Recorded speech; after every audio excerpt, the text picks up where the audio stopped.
அன்புள்ளம் கொண்ட தமிழ் பெருமக்களே, தமிழகத்தில் பொது ஊழியம் செய்கின்ற ஒரு சாதாரண தொண்டனாகிய இந்த வைகோ ஏறத்தாழ 7000 கிலோமீட்டர் நடந்திருக்கிறேன்.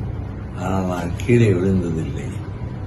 இப்பொழுது 4 நாட்களுக்கு முன்னர் நெல்லைக்கு சென்றிருந்த இடத்தில் தங்கியிருந்த வீட்டில் படிகளின் வழியாக ஏறாமல் பக்கத்திலே இருக்கக்கூடிய திண்ணையிலே ஏறினேன்.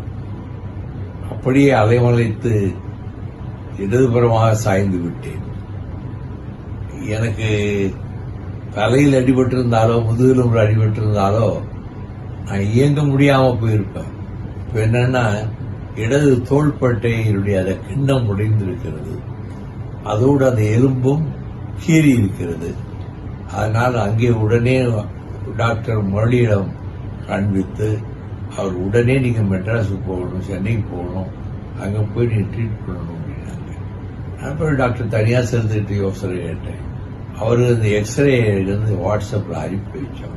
ஒன்றும் பயப்பட வேண்டாம், நீங்க கவலைப்பட வேண்டாம், உங்களுக்கு ரெஸ்ட் தேவை, இப்ப இந்த ரெஸ்ட் இதுல கிடைச்சிருக்கு அப்படின்னு சொன்னாங்க. எனக்கு அநேகமாக ஒருவேளை நாளைக்கு